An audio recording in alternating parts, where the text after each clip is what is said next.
ശബരിമല മണ്ഡലപൂജയ്ക്ക് കലിയുഗവരദനായ അയ്യപ്പസ്വാമിക്ക് ചാർത്താനുള്ള തങ്കഅങ്കിയും വഹിച്ചുള്ള രഥഘോഷയാത്ര ആറന്മുള പാർത്ഥസാരഥി ക്ഷേത്രത്തിൽ നിന്നും പുറപ്പെട്ടു. വിവിധ ക്ഷേത്രങ്ങളിലെ സ്വീകരണം ഏറ്റുവാങ്ങി 26 വൈകിട്ട് ദീപാരാധനയ്ക്ക് മുൻപ് ഘോഷയാത്ര സന്നിധാനത്തെത്തും. ആറന്മുള ക്ഷേത്രത്തിലെ പ്രത്യേക പൂജകൾക്ക് ശേഷമാണ് രഥഘോഷയാത്ര ആരംഭിച്ചത്. പുലർച്ചെ 5 മുതൽ ആറന്മുള പാർത്ഥസാരഥി ക്ഷേത്രത്തിൽ ഭക്തജനങ്ങൾക്കായി തങ്കഅങ്കി ദർശനം ആരംഭിച്ചിരുന്നു. നിരവധി പേരാണ് ഈ സമയം ദർശനം നടത്തിയത്. രാവിലെ 7 മണിയോടെ ഭക്തിസാന്ദ്രമായ അന്തരീക്ഷത്തിൽ ദേവസ്വം പ്രതിനിധികൾ ചേർന്ന് തങ്കഅങ്കി പ്രത്യേകം തയ്യാറാക്കിയ രഥത്തിലേക്ക് ആനയിച്ചു.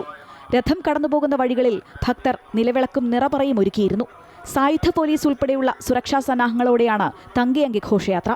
വിവിധ ക്ഷേത്രങ്ങളിലെയും ഇടത്താവളങ്ങളിലെയും സ്വീകരണങ്ങൾ ഏറ്റുവാങ്ങി 26 വൈകിട്ടോടെ ഘോഷയാത്ര സന്നിധാനത്തെത്തും. സന്നിധാനത്തെത്തുന്ന തങ്കഅങ്കി തന്ത്രിയും മേൽശാന്തിയും ദേവസ്വം ബോർഡ് ഭാരവാഹികളും ചേർന്ന് ഏറ്റുവാങ്ങും. തുടർന്ന് തങ്കഅങ്കി ചാർത്തിയുള്ള ദീപാരാധന നടക്കും. 27-നാണ് മണ്ഡലപൂജ.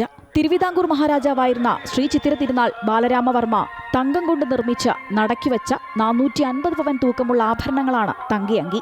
തിരുമുഖം, തിരൂടൽ, കിരീടം, തൃപ്പാദം എന്നിവ ഇതിലുൾപ്പെടും. ശബരീശന് ഇവ ചാർത്തിയാണ് ശബരിമലയിൽ മണ്ഡലപൂജ നടത്തുക. അമൃത ന്യൂസ്, പത്തനംതിട്ട.